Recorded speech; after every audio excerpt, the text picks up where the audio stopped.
Hello, lovely people. Oh man, it's been such a long time that I wanted to say something like this. Today is the first day in like 2 or 3 weeks, probably, when it's not raining. So, yeah, I'm kind of back.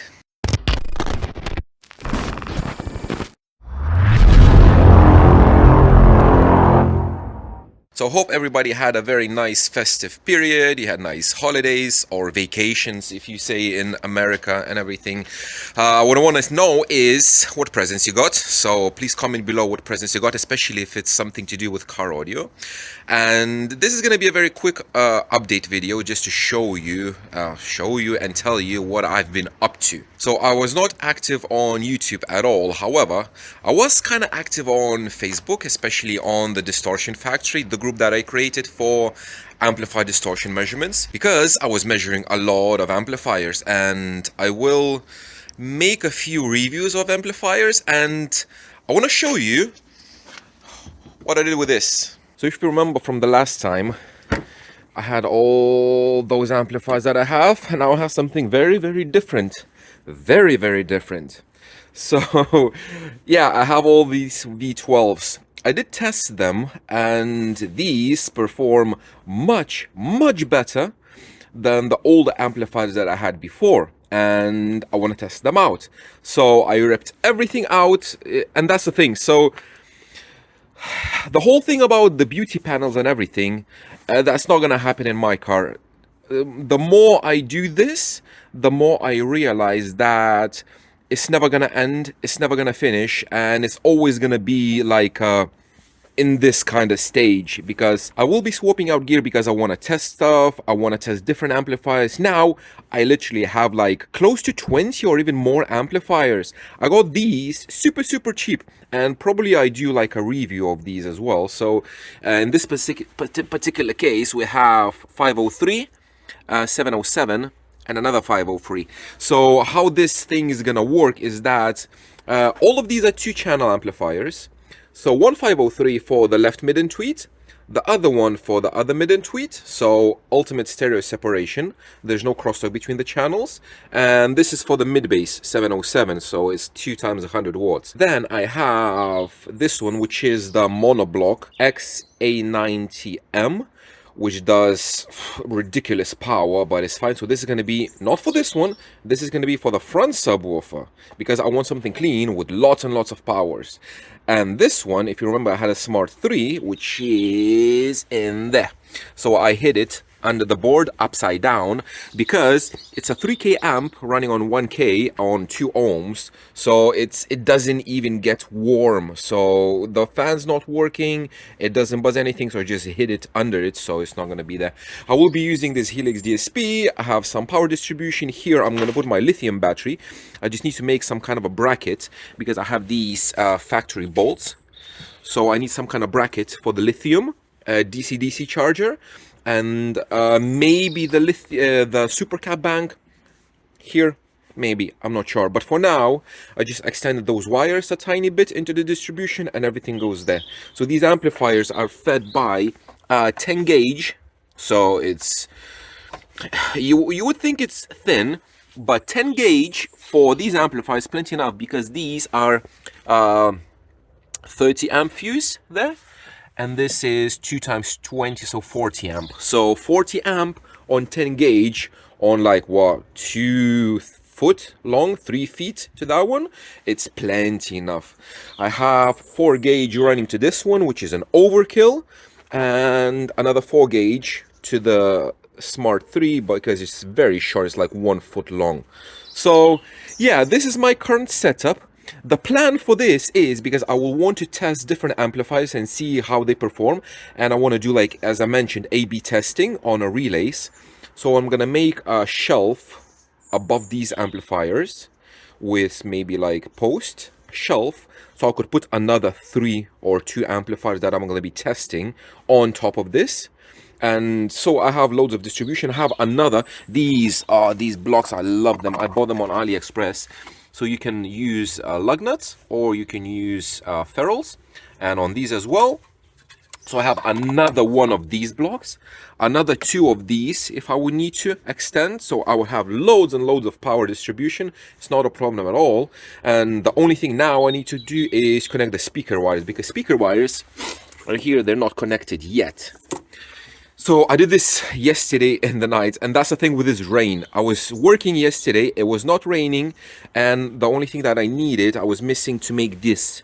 So it's one RCA that splits into two with like a Y split, so I kind of custom made it. And while I was making this, it started to rain, and I couldn't finish, so I had to finish it today. This cool trick, so with these terminals, the problem with this is that if you put like a bare wire in there, it kind of snips it off. So I started to use, because I saw this on somebody else's install, banana plugs. So banana plugs, they go in there and they're much sturdier. So little tip for you as well, use banana plugs for these. So in regards to testing different amplifiers, I'm gonna make relay to switch the speaker wire, and now I have like a consideration what to do with the RCAs, because this is kind of maxed out. I have only two left, so I could potentially have two extra channels, but if I want to test all the front stage, I need 6 channels. So I could potentially connect a Alpine DSP right on top of here, so I would have another extra 12 channels. And then if different amplifiers, because some amplifiers, most of them, they're supposed to be flat frequency response, but some of them might not have a flat frequency response, so they might, maybe in theory, need some EQ tweaking. So for that, because I want to have same frequency response between amplifiers when I'm going to be testing them, because if you're going to hear a difference between amplifiers just because of the frequency response, it's not going to be a difference because of the amplifier, but because of the frequency response, and you can change that with EQ. So if I will need to do some EQ, I would have a second DSP just to change it slightly to make it flat and to have a better comparison between amplifiers. So I'm planning to finish this today, just connect the speaker wires, make sure that everything works. It should work, I don't know.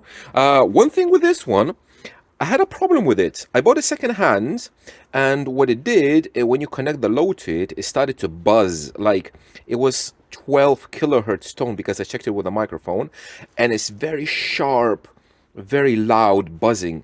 And I contacted Sam. He said it might be like a transformer in the amplifier. So I took it apart, and there's 3 transformers, and one of them was slightly buzzing. And the thing is, when I took out the amplifier of the casing, it stopped buzzing. When you put it in, when you clamp it in, then it starts buzzing again. And there's thermal pads that connect the actual transformer to the casing, and it's like, I don't know, 1/4 of an inch thick or whatever. So I removed that pad, and now it's not buzzing. So hopefully it's gonna stay like this, because if it's gonna buzz, it's gonna be annoying as hell. So yeah, a bit of a rat nest, but it's gonna stay like this. I'm not gonna do like pretty 12-volt wiring club and that kind of stuff anymore, because it's gonna be a bit pointless. Just a bit tidy up, some zip ties, some stuff and everything. As long as everything is working, it's fine. Everything has ferrules, everything is secured. Yes, I use simple wood screws because I will be changing stuff constantly, and it's not an issue at all. So I'm gonna be living like this with a second shelf for more amplifiers, maybe something on top, just so I could put something like groceries or whatever, but it's not a problem at all. The other thing is, since I never run class AB amplifiers, these are AB, I know that they're running quite hot, so I'm planning to have thermal probes. So you can buy them on AliExpress, like little thermometers with a wire of like 3 or 5 meters, and you literally just stick it in somewhere just to have it like coupled with the actual heatsink, whichever side gets hotter. And then I will have basically readings somewhere on the dash, so I would know how hot they are, just for like few months while I'll be testing them, and then I will know if I can push them or not. So while measuring amplifiers, I learned quite a lot of interesting things, especially like with how you can change AB amplifiers by changing the bias current, and basically they work more towards class A. However, they get much hotter, and that's why those probes will be useful, so I could watch the actual temperature if I'm gonna be doing something with these. I'm not sure yet, but that's the plan. Play around with amplifiers. And yes, don't worry, I didn't forget about the tune. Tune is coming. Microphone array is coming. Helix auto tune functions. Everything is coming. I'm gonna do everything, but first I need to make the system functional. I need to make everything playing, you know, because if I don't have any amplifiers, I cannot tune it.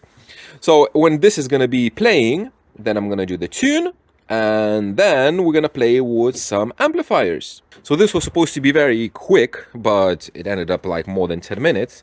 However, just again, hello, welcome back.